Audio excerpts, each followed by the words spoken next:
세계 100대 브랜드, 자동차 판매량 세계 5위, 평균 연봉 7천만 원 이상. 많은 취준생들이 입사하고 싶어하는 워너비 기업, 현대자동차그룹. 현대자동차그룹은 미래 기술 확보와 신사업 추진을 담당할 우수한 인재 확보에 적극 나선다고 한다. 전 세계 10만 명의 직원과 함께 글로벌 최고를 지향하는 현대자동차그룹의 예비 인재가 될 준비는 되셨나요?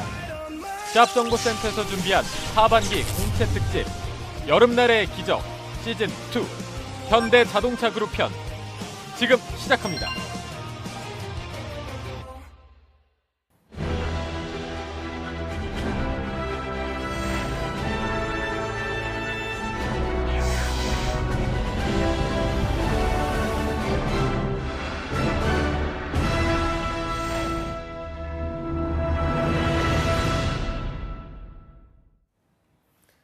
네, 금요 스페셜 어벤져스 특집. 그러면 오늘 함께할 최고의 취업 전문가분들을 소개해 보도록 하겠습니다. 네. 이 채용 담당자들을 가르치는 채용팀의 선생님이라고 보시면 될 텐데요. 이 직무 역량을 중심으로 구직자를 판단하는 이 지금의 채용 시스템을 만든 분이라고 보시면 되겠습니다. CJ그룹 채용팀장 출신이신 이포트의 김태성 강사님 오셨습니다. 안녕하세요. 예, 반갑습니다. 네, 공채 시즌에 이제 포문을 열어온 현대차 공채인데 오늘 하실 말씀이 많으실 것 같아요. 많죠. 근데 많은데 뭐 기존의 얘기들도 많이 할 수도 있어요. 네. 말을 해도 안 들으니까 계속 반복해서 해야죠. 네, 그래야지 또 이제 취준생들이 잘 들을 거라고 생각이 됩니다. 예. 자, 그리고 이분 역시도 오늘 하실 말씀이 굉장히 많을 것 같습니다. 위포트의 홍기찬 강사님도 함께 나오셨습니다. 안녕하십니까? 안녕하세요. 네. 오랜만이에요. 예, 오래간만에 뵙네요. 잘 지내셨죠? 이렇게 수줍어하시죠, 갑자기?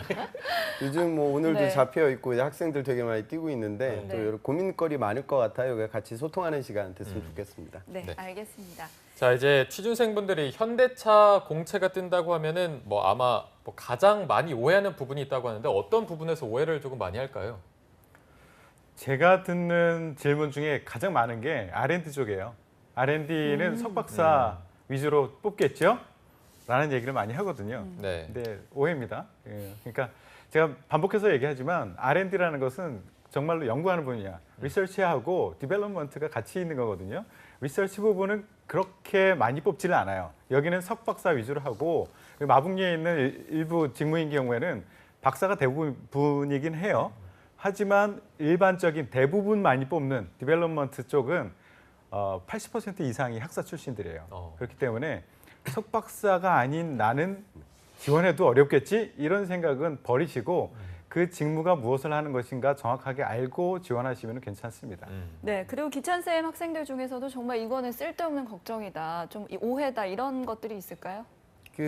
채용의 스타트가 한 작년서부터 재작년부터 현대자동차가 리딩을 하거든요. 그래서 항상 첫 시즌이 현대자동차로 시작이 되고 공시에 오픈 전에 이렇게 자페어 같은 아주 이벤트를 크게 열거든요. 그래서 학생들이 이제 첫 도전을 하게 되는데 미리 말씀드리겠지만 문과들은 대부분 다 떨어질 거예요. 그래서 그런 부분에 너무 좀 흔들리지 않았으면 좋겠다. 대부분의 이공계 채용이 많기 때문에 이공계들만의 잔치가 될 거니까 떨어지고 나서 좀 슬퍼하지 말고 시즌을 더 뚜벅뚜벅 문과들은 좀 걸어갔으면 좋겠고 이공계들도 승부를 걸어야겠죠. 네.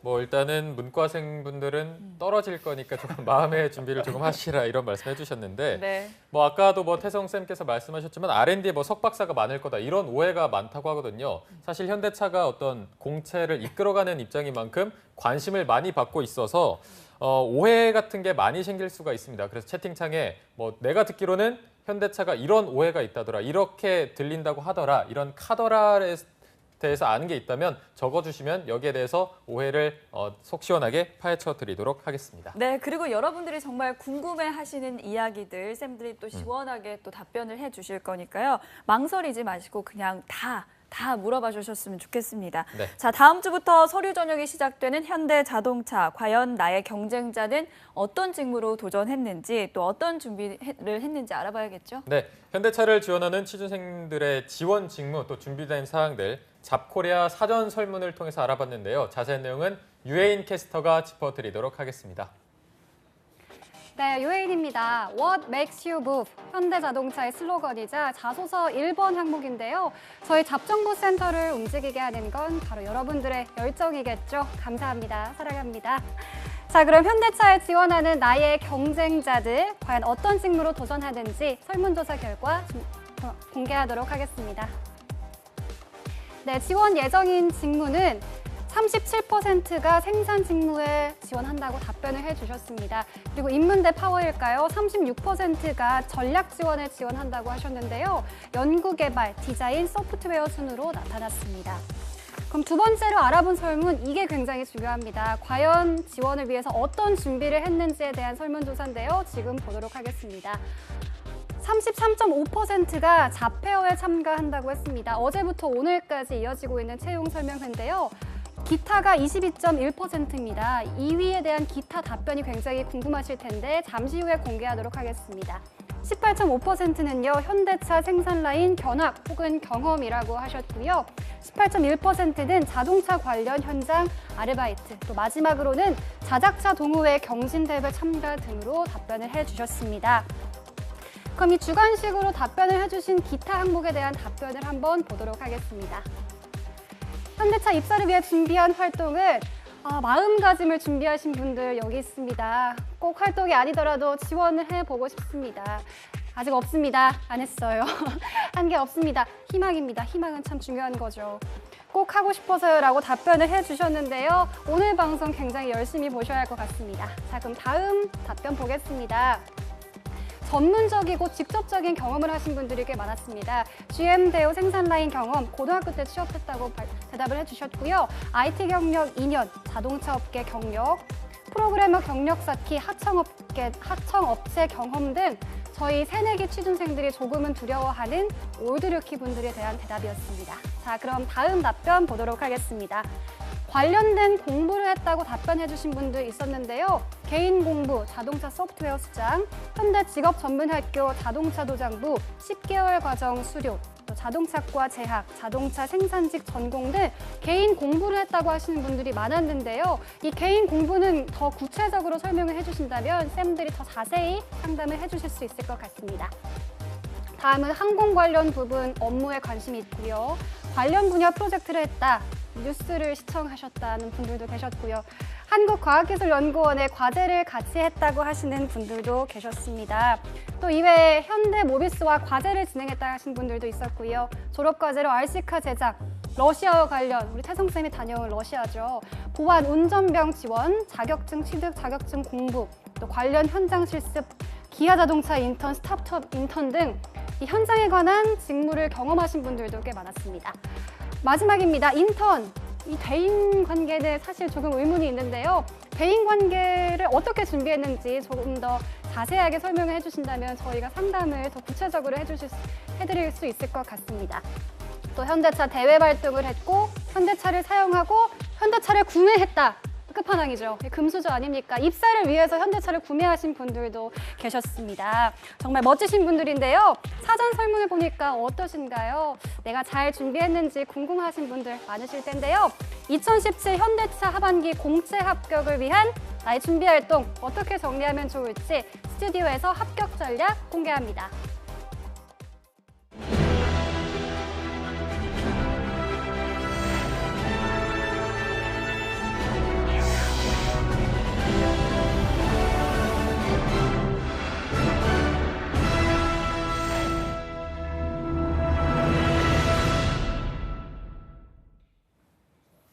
네, 현대차 하반기 공채를 지원하는 분들이 입사를 위해서 어떤 것들을 준비하는지 이렇게 한번 살펴봤는데 네. 이 채팅창에 본인이 이러한 경험을 준비해봤다 아니면 이렇게 준비를 해봤다 이런 경험들을 올려주시면 이 부분은 좋았다 아니면 이 부분 더 보완해야겠다. 저희가 실시간으로 컨설팅을 해드릴 테니까 채팅창에 자신만의 경험 이런 거를 많이 좀 올려주시면 되겠습니다. 네, 자 이제 쌤들에게 여쭤보겠습니다. 설문조사를 보니까요. 전략 지원을 하신 분들이 굉장히 많아요. 뭔가 그 문과생들이 좀 많이 답변을 하지 않았을까 싶은데 그 전략 지원이 채용 규모가 많지 않잖아요. 경쟁률이 어느 정도나 되나요, 태성쌤?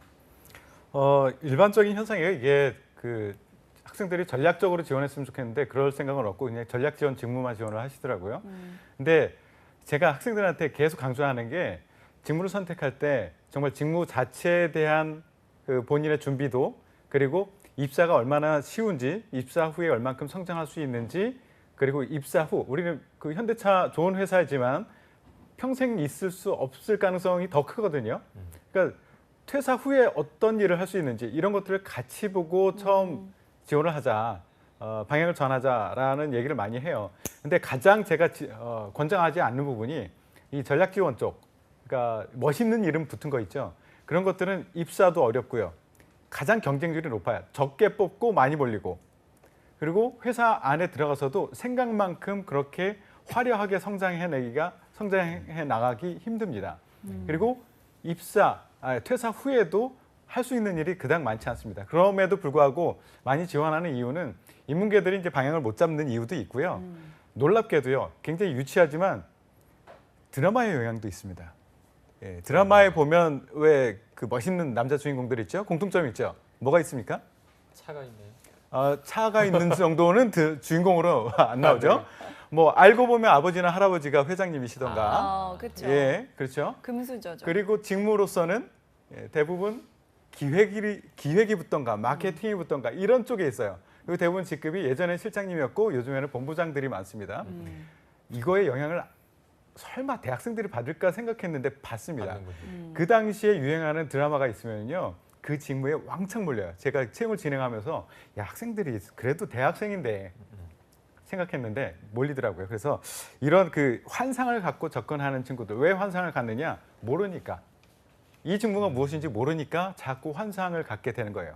그렇기 때문에 이런 것에서 벗어나기 위해서는 이런 그 말도 안 되는 경쟁률, 어마어마한 경쟁률을 뚫고 들어가기 쉽지 않은 이런 곳을 지원하지 말고 이런 것을 벗어나기 위해서는, 제대로 지원하기 위해서는 알아야 됩니다. 그래서 직무에 대한 이해, 이것을 할 수 있는 방법을 계속 찾아서 잡페어도 다니셔야 되고요. 따로 공부도 하셔야 되고 하셔야 됩니다. 네.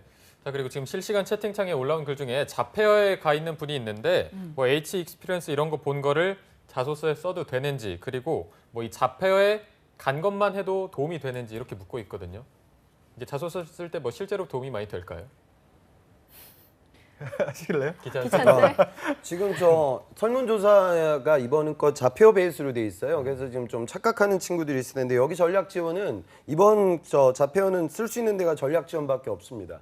이건 일반적인 경영 직군이 아니고요. 여기에 이제 국내 영업, 해외 영업, 마케팅하고 상품 기획, 기술 경영까지 다 들어가 있어요. 그러니까 지금 나온 자료를 보면 약 한 35% 정도니까 이건 다 문과고요. 나머지가 다 이공계고 생산 연구 개발 파트로 분산이 됐죠. 근데 아마 이제 공채가 제대로 열리게 되면 그때는 또 세부 직군들이 나뉘겠죠. 그래서 그때는 뭐 여러분들 문과 학생들은 태성 선생님께서 말씀하신 부분은 이제 스텝 직군만 두드리게 되면 안 된다. 그래서 이번 자표는 뭐 전략 지원으로 갔겠지만 공채가 열리게 되면 그때는 뭐 문과 학생들은 영업 직군들을 많이 쓰게 될 거예요. 그리고 자표 관련된 부분들은 제가 보기에는 이번에 현대도 그렇고요. 문재인 정권의 탈스펙 트렌드가 굉장히 강하기 때문에 많은 기업들이 이런 식으로 이벤트 전형이 이루어질 겁니다. 9월 달에. 그러니까 그 첫 번째 연습이 된다고 생각했으면 좋겠어요. 그러니까 250자 자소서를 내고 그 내용이 붙은 다음에 잡혀에 가는 친구들이 있고요. 그게 안 돼가지고 그냥 도전하는 친구들이 있을 거예요. 아마 지금 거기 현장은 지금 오늘 쑥대밭일 거예요. 굉장히 난리통이거든요. 그래서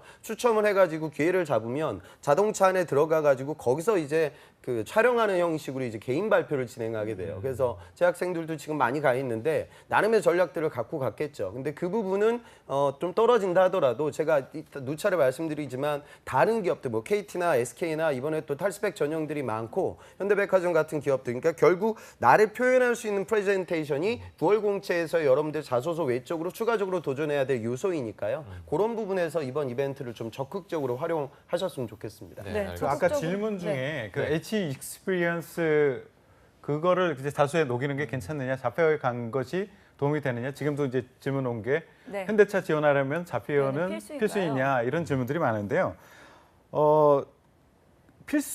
필수라기보다는 여러분들이 거기 가서 얻을 수 있는 정보 이상을 다른 곳에서 얻기가 쉽지 않을 거예요. 효율적으로 얻을 수 있는 게 쉽지 않을 거예요. 그렇기 때문에 꼭 참석해라. 이미 오늘까지니까 이제 끝났겠죠. 꼭 참석했으면 좋겠다라는 얘기를 하고요. H 익스피리언스 자체가 그 자소서에서 어떤 큰 영향을 주느냐? 그렇지는 않습니다. 거기 가서 얻어낸 본인의 그 인사이트, 그것을 녹여줘야지 나 여기에 참석했습니다 자체가 어떤 가점의 가점으로서 영향을 주지는 않는다라고 생각하시면 됩니다. 네. 네. 자, 그리고 지난번에 저희가 삼성그룹 공채 전략을 다룰 때 민혁 쌤이 나왔었죠. 그때 핫 키워드가 올드 루키 이 올드루키였죠. 부분이었는데 뭐 대학을 졸업한 취업 준비생이 아니고 사회 경험을 그것도 뭐 관련 업계에서 한 경력 사원이 뭐 신입으로 지원하는 올드 루키가 이번 현대차에도 아마 많이 보이겠죠. 맞아요. 그래서 취준생들은 굉장히 불안할 것 같다는 생각이 드는 게요. 올드루키에 비해서 나는 뭐 경험이 너무 부족해. 이건 뭐 해보나 마나 한 싸움이다라는 생각에 벌써부터 뭐 전의를 상실한 취준생분들도 계실 텐데요. 어떻게 보시나요, 태성 쌤? 그 현대차가 올드루키를 더 선호하나요? 저는 그렇지 않다고 봅니다. 그리고 실제 채용을 하는 친구들을 만나서 얘기를 해보면 올드루키에 대해서 그렇게 선호하지는 않습니다. 그런데 착시 현상은 있어요. 올드루키들이 예전보다는 많이 입사를 하거든요. 그러니까 예전보다 지금 많이 입사를 하니까 선호하는 거 아니냐라고 생각을 할 수가 있는데 예전보다 올드루키, 그러니까 직장 경험을 가지고 지원하는 그 모수 자체가 커진 거예요. 그렇기 때문에 입사하는 사람들도 많아진 거죠. 그래서 저는 착시 현상이다라고 생각을 하고요. 단 강점은 있어요. 이 친구들이 학생들이 지원하는데 그 기업에서 심사하는 입장에서 보면 이게 도대체 우리 회사가 어떤 비즈니스를 하는지도 모르고 이 전문 용어도 이해를 못하고 이 친구가 뭐를 하는지도 이해를 못하고 지원하는 애들이 너무 많거든요. 네. 그런 친구들에 비해서는 올드루키들이 제법 인사이트를 가진 이야기를 펼쳐나갈 수 있는 그런 소재들이 많아요. 그렇기 때문에 유리한 건 맞지만 올드루키이기 때문에 선호한다. 이것은 아니다라고 많은 그 채용 담당자들이 저에게 얘기를 해줬었고요. 네. 또 하나는 오히려 단점이 될 수도 있다. 경우에 따라서는. 올드루키인가요? 예, 단점이 될 수 있다. 그 현대자동차의 인사팀에 있는 친구의 얘기를 들었었는데 그 울산 쪽에서는 자기가 직원들을 대상으로 지역 여성분들과 단체 미팅을 시켜주기까지 했대요. 인사팀이 나서서 왜 그랬겠습니까? 여자가 없어서. 이직을 못하게 하는 거죠. 오. 울산에 가 있는 친구들이 자꾸 빠져나가려고 해요. 그렇기 때문에 거기 정착하게 하기 위해서 그런 일까지도 자기는 벌려봤다. 이 얘기는 뭐냐 하면 빠져나가는 친구들에 대한 우려가 굉장히 큽니다. 그런데 경험치로 보면 다른 곳에서 우리 쪽으로 왔던 친구들이 조금 더 빨리 자주 빠져나가는 경향들이 있어요. 그렇기 때문에 너 왜 이직을 해? 그거에 대한 충분한 끄떡끄떡 거릴 수 있는 그런 그 사유가 없으면 그것을 말하지 못하면 올드루키라고 얘기하는 친구들은 이 친구 괜찮아서 뽑았는데 또 나갈 수도 있겠네라는 우려를 하게 만들어요. 그래서 그런 우려를 불식시킬 수 있는 아주 절절한 사연을 가지고 같이 접근을 해야지 현대자동차에서는 이 친구 그래도 끝까지 우리 비즈니스를 위해서 일할 수 있는 친구네라는 믿음을 가지고 뽑을 수 있을 겁니다. 네, 뭐 올드루키의 비율이 늘어나서 그만큼 많이 뽑힌 것처럼 보이는 걸 뿐이지 예. 뭐 딱히 엄청 올드루키를 선호한다 이건 아니라는 그렇죠. 말씀이죠. 선호해서 합격을 많이 시키는 거 아니에요. 그러니까 합격률만 보자면 그닥 차이가 없어요. 네. 근데 방금 채팅창에 올라온 글을 보니까 올드루키가 합격자들에 의하면 예. 올드루키가 거의 50% 예. 정도 되는데 실제 어떻게 되는지 궁금해 하시더라고요. 실제 전체 데이터를 제가 받아본 적은 없어요. 네. 그런데 그 신입사원들 얘기를 들어보고 저도 이제 채용팀장 현직에서 있었을 때 신입사원들이 각 대학 후배들한테 가서 얘기해줬던 내용하고 실제가 제가 전체 데이터를 가지고 분석한 결과하고는 차이가 나는 경우가 굉장히 많거든요. 왜냐하면 선택적인 인지를 하는 거예요. 학생들 입장에서 올드루키가 두렵거든요. 그러니까 올드루키들만 보이는 거예요. 요즘에 남성들, 그 젊은 남성들 키가 다 180 넘을 것 같죠. 그렇지만 고3 학생들 173.7이에요. 평균 키가. 왜냐하면 큰 사람만 보이거든. 그렇기 때문에 너무 두려워하지 마세요. 올드루키가 예전보다 많아진 건 분명합니다. 하지만 그 친구들이 50%라는 것은 사실이 아닐 가능성이 매우 높다라고 저는 말씀드립니다. 네, 그래도 어쨌든 올드루키가 아닌 일반 취준생들 입장에서는 올드루키가 약간 부담되는 건 사실이거든요. 그렇죠. 그렇다면은 기찬 쌤 이게 올드루키를 좀 이기기 위한 일반 취준생분들의 뭐 강점, 뭐 좀 전략 같은 게 있을까요? 점점 많아지고 있죠. 그러니까 제 상반기 모집단이 많지는 않지만 삼성 제 보낸 학생 120명 정도 되는데 약 한 30%가 올드루키들이었거든요.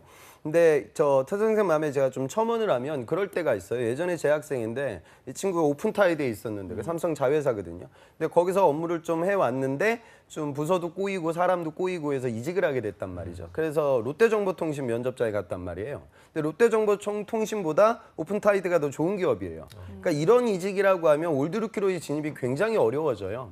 근데 현대자동차 그리고 삼성전자 이런 기업들은 현대자동차가 120명 현대자동차가 보통 초봉 6천이거든요. 그러니까 내가 LG전자 VC 사업부에서 3년 차라고 해도 그 연봉 경력 다 버리고 현대자동차 가도 연봉 훨씬 더 많아요. 그러니까 현대자동차하고 삼성전자 메모리 사업부에 있는 친구들은 어디 갈 데가 없어요. 거기가 우리나라에서 제일 좋은 회사거든요. 그러니까 그런 기업들은 좀 받아주는 편이에요. 그러니까 그 이직이 있고, 그러니까 이 친구가 여기 들어오면 어느 정도 만족하고 이 정도 연봉이면 이제 직장생활 끌어가거든요. 네. 근데 이제 아닌 기업들에 이제 내가 불가피하게 이직을 하게 된 올드루키들은 면접장 가서 굉장히 좀 난처한 상황에 처할 때가 있죠. 제 학생은 어느 정도까지 공격받았냐면 올드루키들이 다 좋지 않다는 말씀 제가 또 추가로 드리는 건데 면접관이 그렇게 얘기하더라고요. 그 저 오늘 뭐 회사 지금 다니고 계신 것 같은데 그 부장님한테는 뭐라고 하고 왔어요? 그 부장님한테 좀 미안하지 않아요?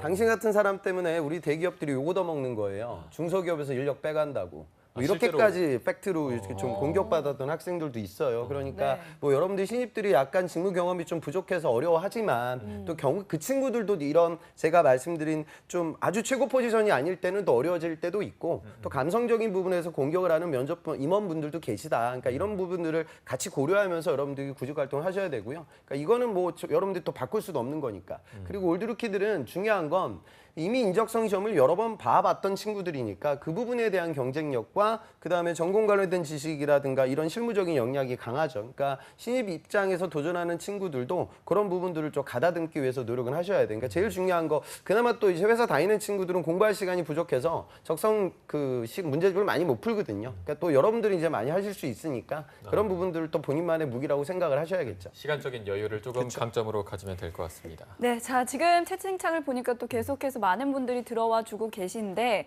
되게 조용해요. 오늘은 또 오늘따라 유난히도 약간 조용하네요. 굉장히 조용합니다. 조금 평소에 궁금했던 점들 많이 물어주시면 저희가 또 속 시원하게 답변을 해드리겠습니다. 네. 자, 아까 보니까 또 어떻게 준비하냐라는 질문에 전공 과목으로 준비를 했다는 분들도 계시고 또 관련된 수업이나 과정을 들었던 분들도 계십니다. 근데 제가 그냥 보기에는 현대 모비스 과제를 준비했었다라는 게 조금 더 유리할 것 같은데 어떻게 보십니까?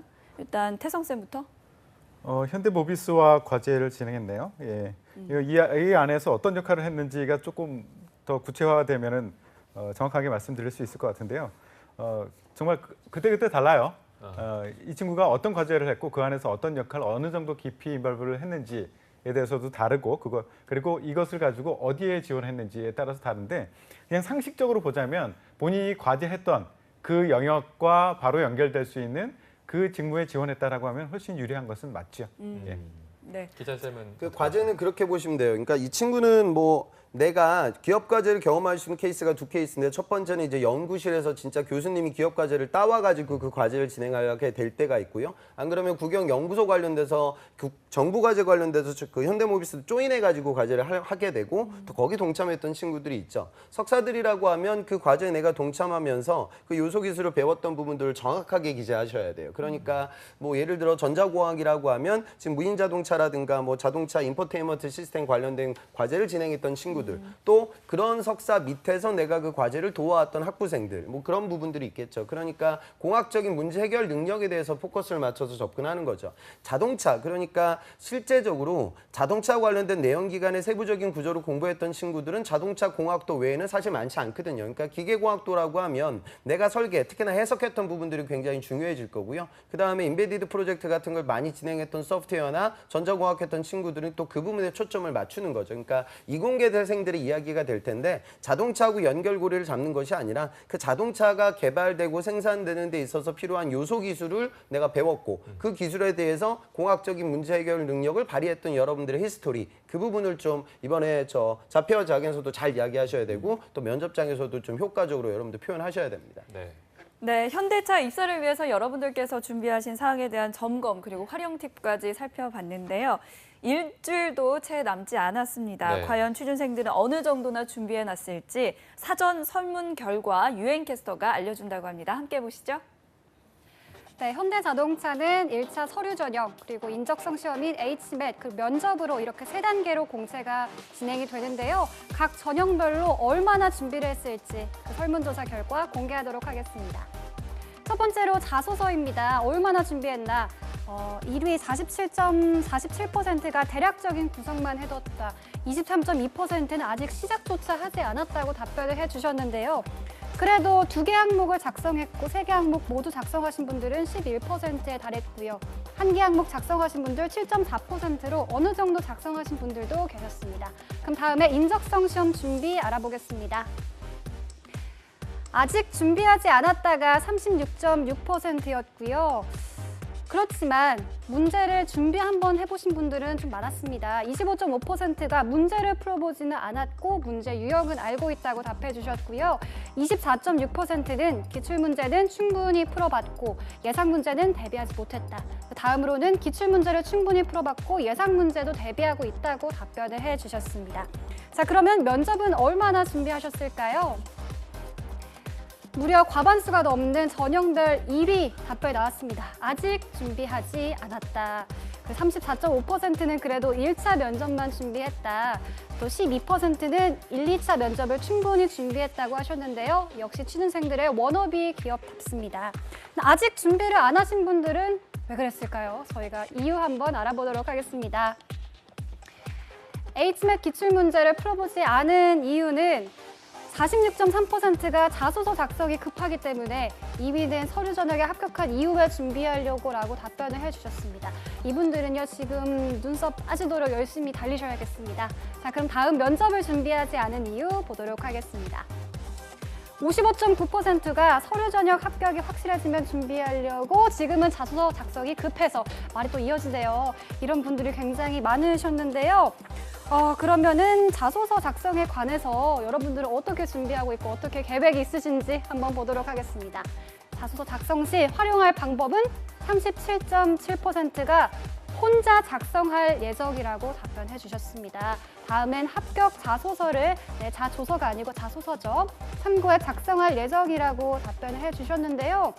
그렇다면 어느 정도 자소서를 작성해 놓으신 분들은 어떻게 하실지, 어떤 계획이 있으실지 한번 보도록 하겠습니다.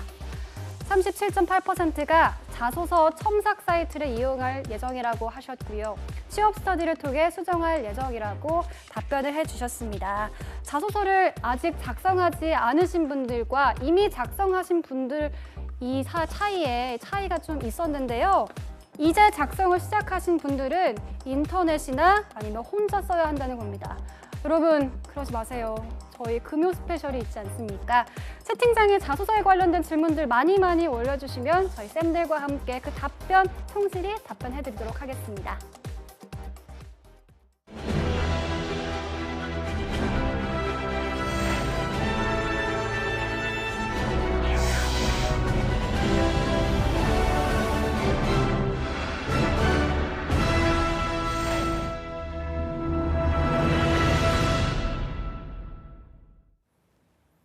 네, 자소서에 관해서 조금 살펴보기도 했는데 이 전에 저희가 올라왔던 질문 하나 짚어드리고 넘어가도록 하겠습니다. 네. 어떤 학생이 차량 평가 분야에 대해서 조금 더 알고 싶어하는 학생이 있었는데 ADAS 개발팀에서 일하고 싶습니다. 이런 학생 같은 경우에는 어떻게 준비를 하는 게 좋을까요, 기찬 쌤?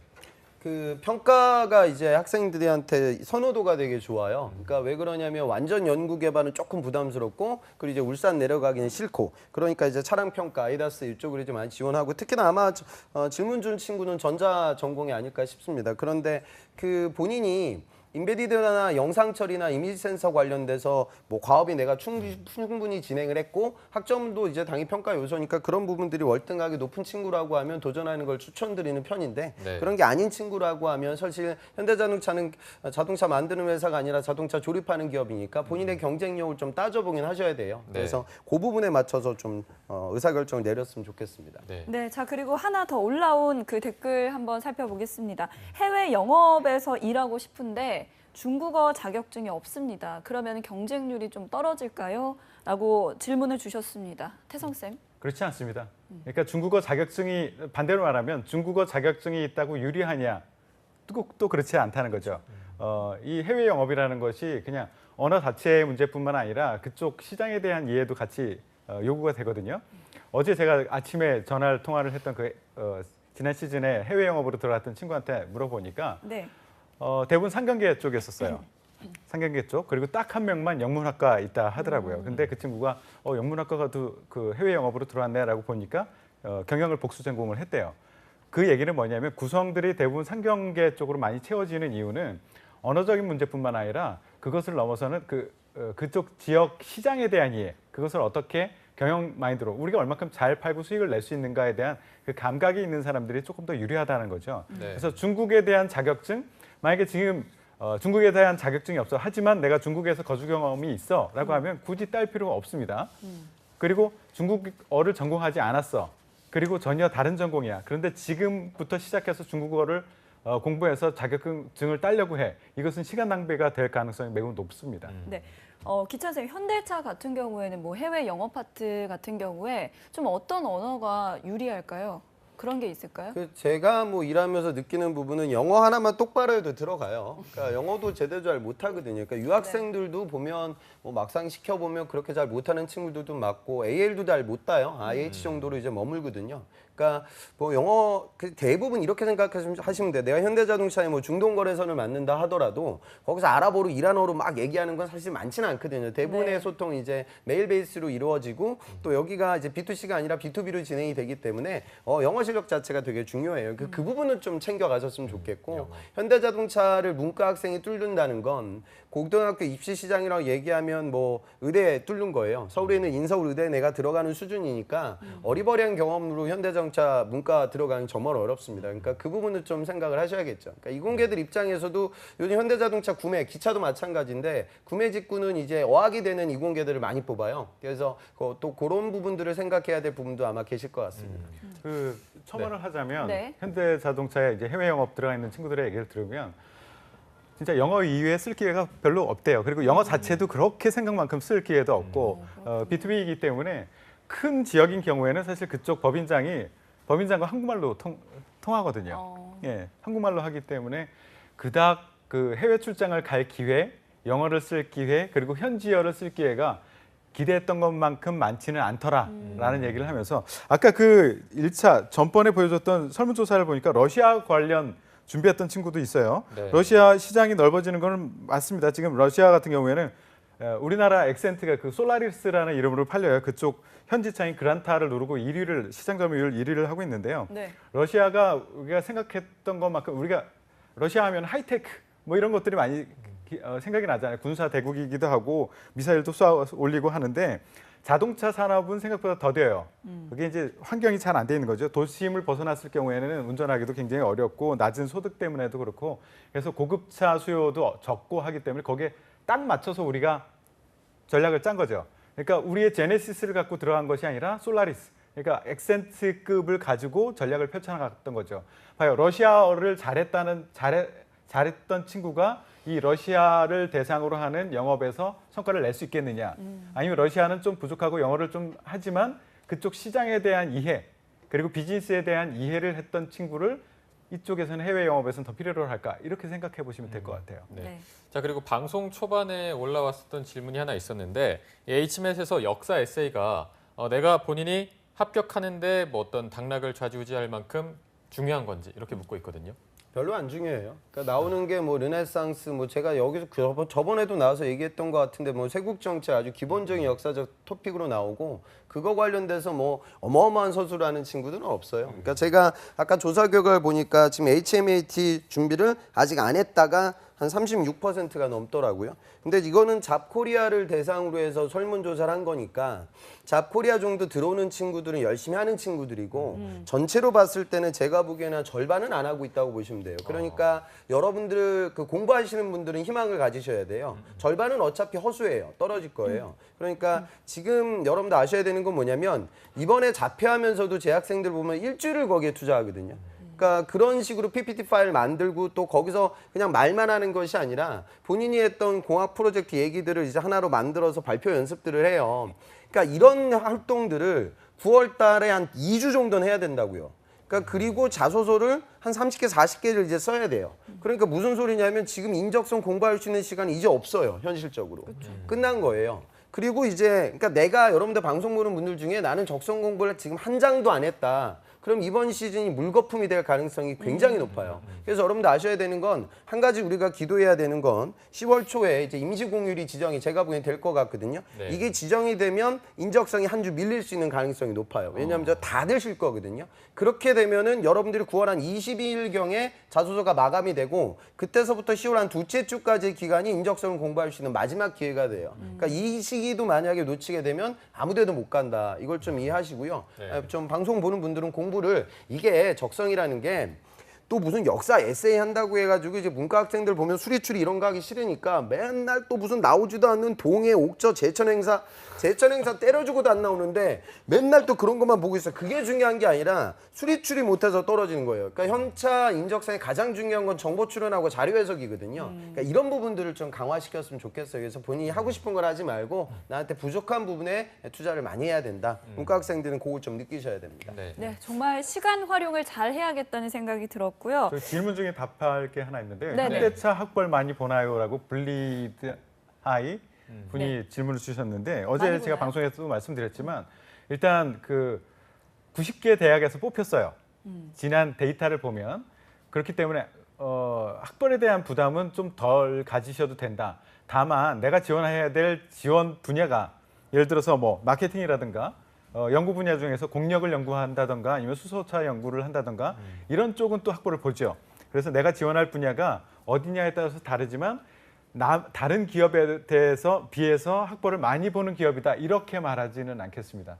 예. 네. 자, 그리고 한 가지 더 여쭤볼 거는 PT 면접 주제가 또 상당히 실무 중심이었었는데 직무에 대한 이해를 더 해야 될까요? 아니면 산업에 대한 이해를 더 해야 되느냐? 이런 질문도 있었어요. 어떻게 보시나요?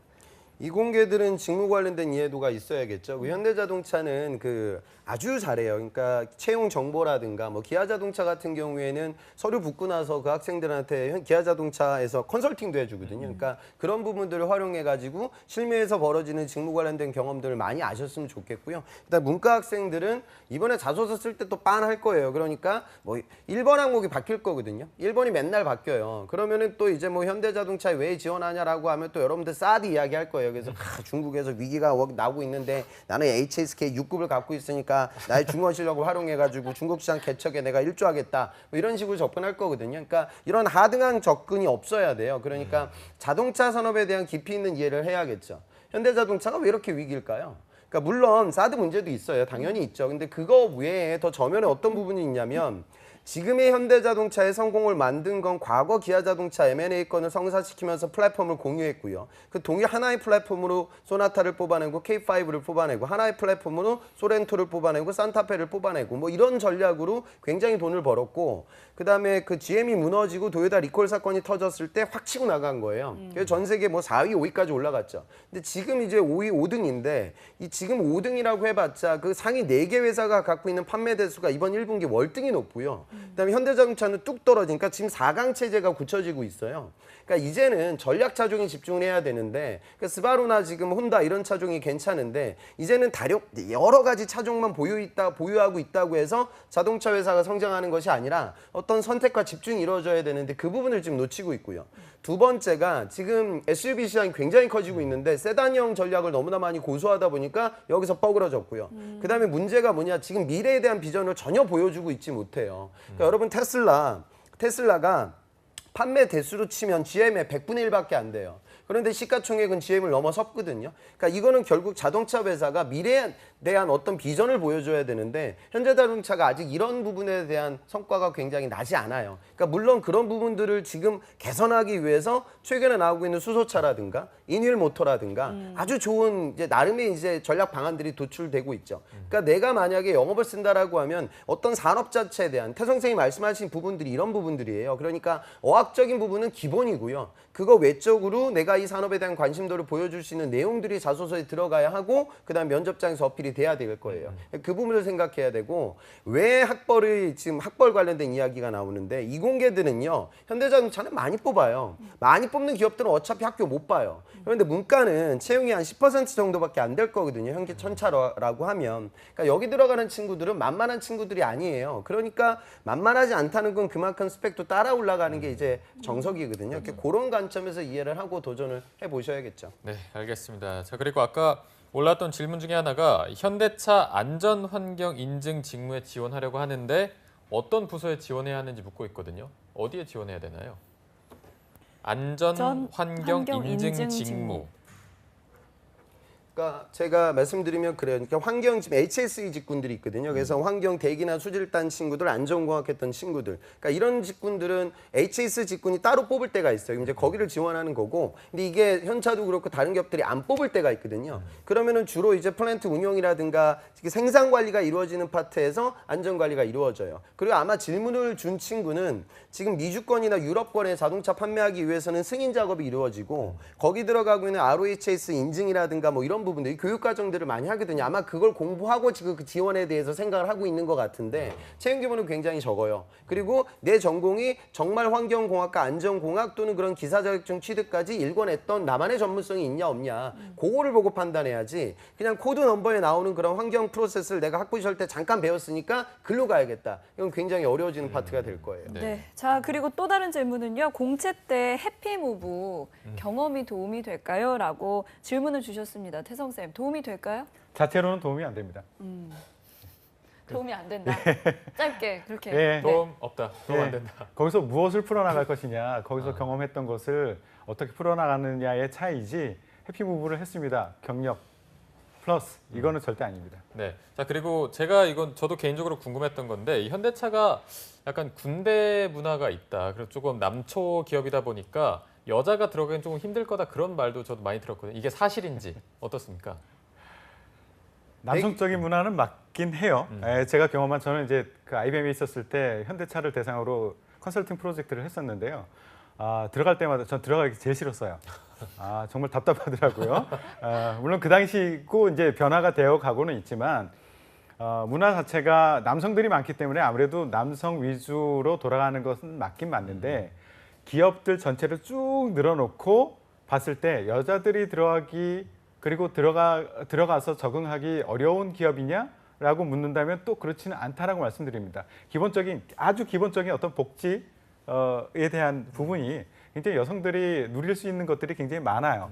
그렇기 때문에 들어가는 것 자체, 들어가서의 어려움, 이건 재직자들은 어렵다라고 얘기할지 모르지만 제가 다른 기업들 컨설팅할 때 보면 다른 기업에 비해서 여성들이 굉장히 어려운 기업이다라고 말하지는 못할 것 같아요. 괜찮습니다. 네. 자, 그리고 아까 ADAS 개발팀에 대한 질문을 한 학생인데요.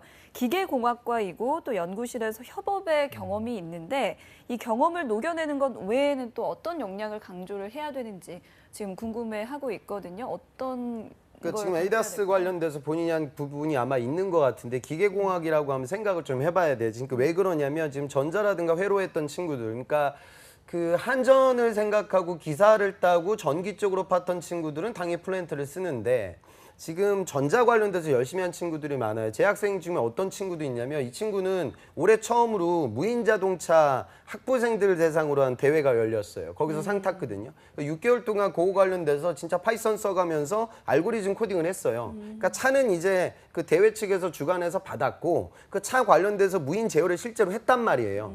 그러니까 내가 차를 운전하고 있을 때 장애물이 나왔을 때 내가 유닛 컨트롤하는 것이 아니라 진짜 머신러닝 기술을 활용해가지고 그런 프로젝트를 진행한 친구와 지금 질문 준 친구의 기계과에 제가 세부적인 스펙은 모르겠지만 경쟁하게 될 거라고요. 근데 그런 부분에서 나의 경쟁력이 얼마나 있을 거냐 이 고민을 좀 해봐야 되겠죠. 그러니까 기계라는 본인의 전공을 약간은 활용해서 지원하는 게 더 확률이 올라가지 않을까. 뭐 세부적인 이런 건 모르겠지만 네. 좀 일반적으로 좀 설명드리고 싶어요. 네. 자, 그리고 뭐 질문이 하나 더 올라와 있는데 현대차 차량 경량 허가 관련된 내용을 어필을 해서 플랜트 직무에 쓰려고 하는데 이게 실제로 어필이 되는지 이렇게 묻고 있거든요. 좋죠. 그러니까 경량과 관련된 부분 본인이 아마 재료 전공이 아닐까 이런 생각이 드는데 기계 친구들은 저런 고민을 안 해요. 아니면은 그 지금 실제로 보면 자작차 그 대회 나가는 친구들이 평가 요소가 이제 조향도 있지만 이제 속도 그다음에 내구성 이런 부분들을 고려하거든요. 그래서 용접할 때 뭐 용접 기법을 전용적으로 바꿨다 뭐 이런 얘기들도 많이 하고 거기 들어가 있는 재질을 좀 탄소나무 튜브를 활용해 가지고 재질 변경을 진행해서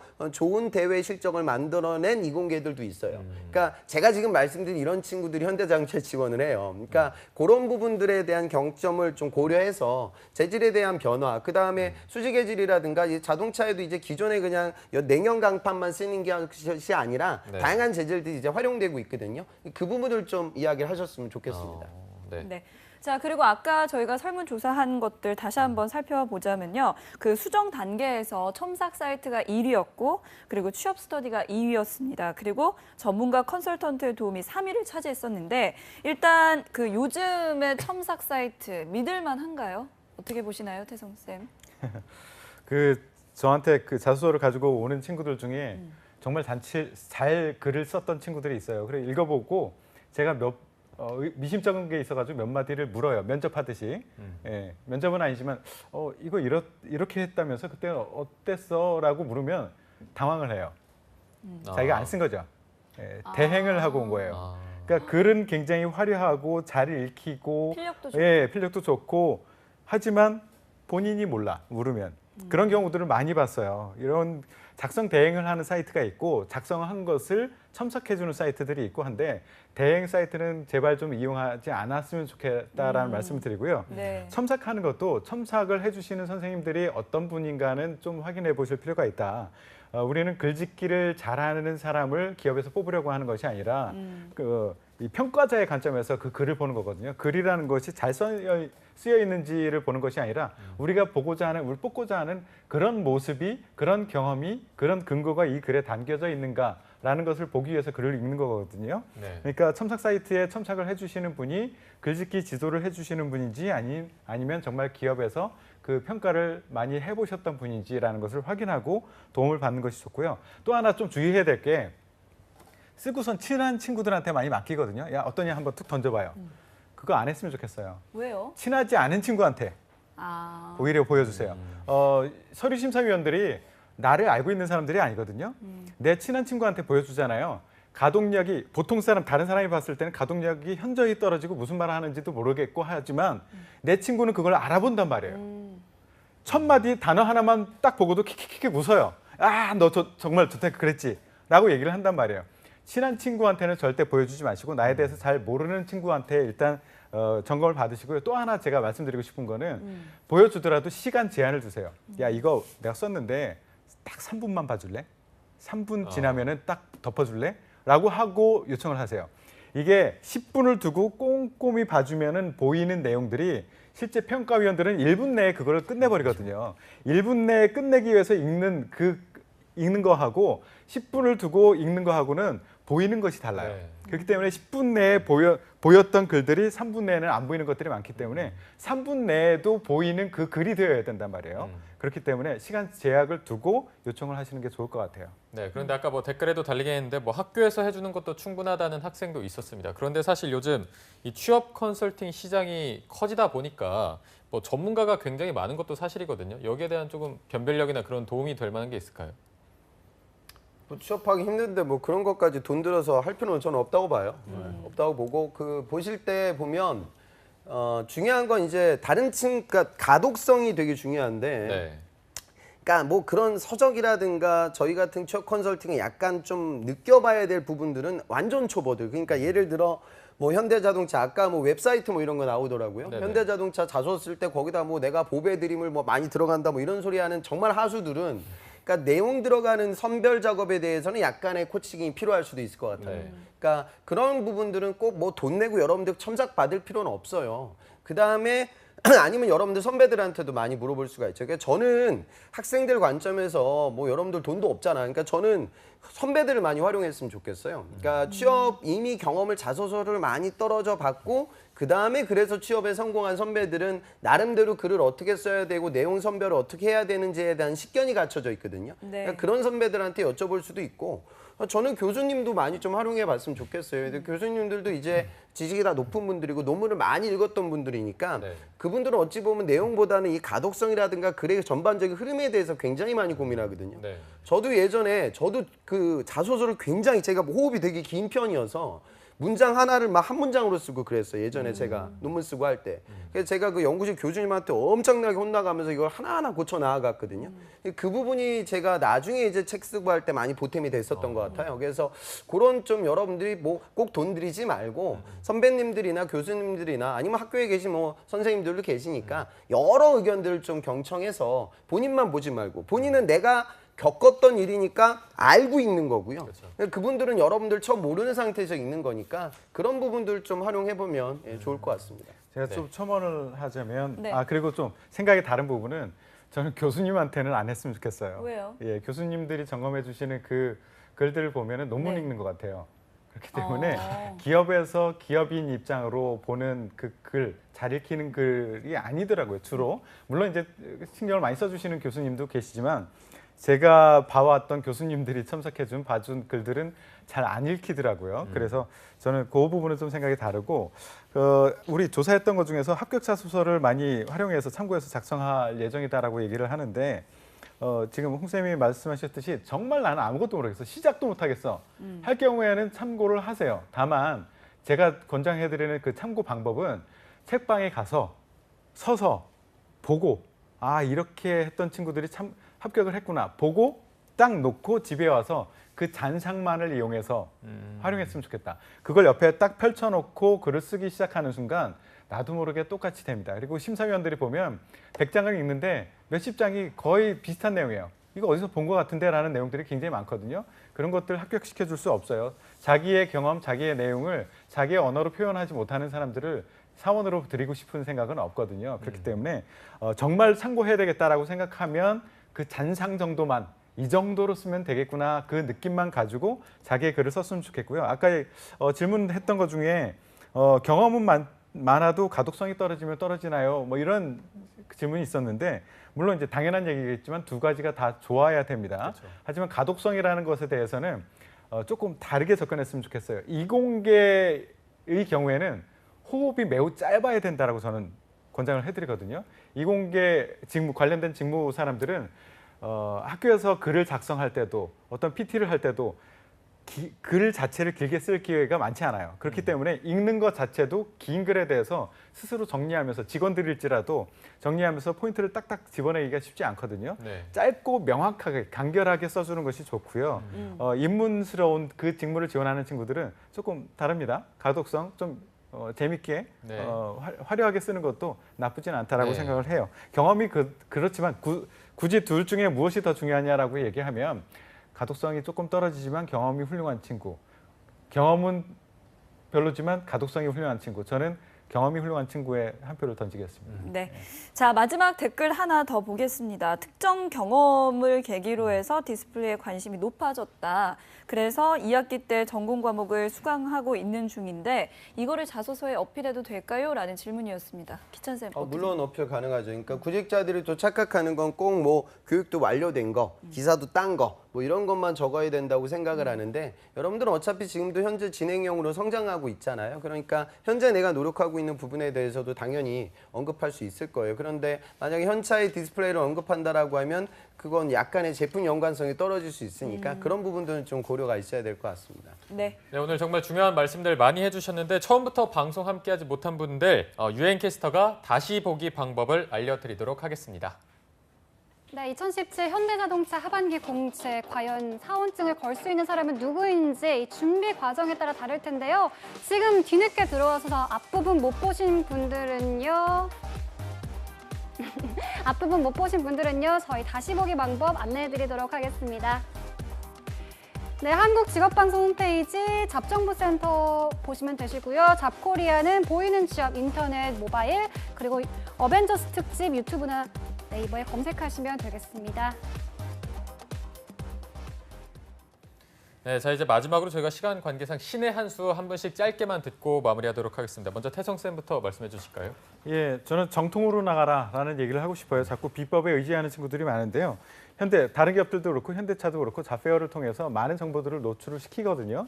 그거 뭐 100% 진실이라고 말하기는 어렵겠지만 그래서 상당 부분 여러분들 취업 준비하는 데는 어마어마하게 큰 도움이 될 부분이에요. 그래서 그 정통 우리의 방송, 우리 방송과 자페어 그것을 가지고 그것을 바탕으로 준비를 하시기를 부탁드리고요. 아까 네.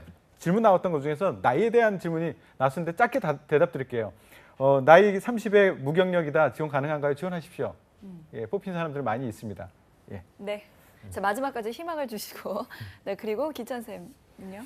현대자동차 채용 인원이 지금 언론에 보도가 안 나오고 있어요. 이번에 많이 안 뽑을 거예요. 그리고 지금 뭐 우리나라 증시가 요올 초 계속 상승세인데 현대자동차가 완벽하게 고립돼 있거든요. 그래서 저는 채용 규모가 추정컨대 뭐 한 3천 정도 그룹에서 뽑지 않을까 싶어요. 삼성전자가 이번에 5천 정도 뽑거든요. 전자만. 그러니까 공채 사이즈를 좀 보고 현대자동차 첫 도전은 이제 당연히 여러분들 열심히 하시고 경우에 따라서는 좀 미끄러질 수도 있으니까 요걸 기점으로 하반기를 좀 뚜벅뚜벅 걸어간다. 특히나 문과라고 하면 그런 마인드. 요거 하나 안 됐다고 해서 나 이번 시즌 끝났다 이렇게 생각하지 마시고요. 네. 적극적으로 도전하셨으면 좋겠습니다. 네, 네, 알겠습니다. 마지막까지 팩트 폭격이라고 이렇게 그 댓글창에 올라와 있는데요. 아무튼 두 분 쌤들 오늘 말씀 고맙습니다. 고맙습니다. 한국직업방송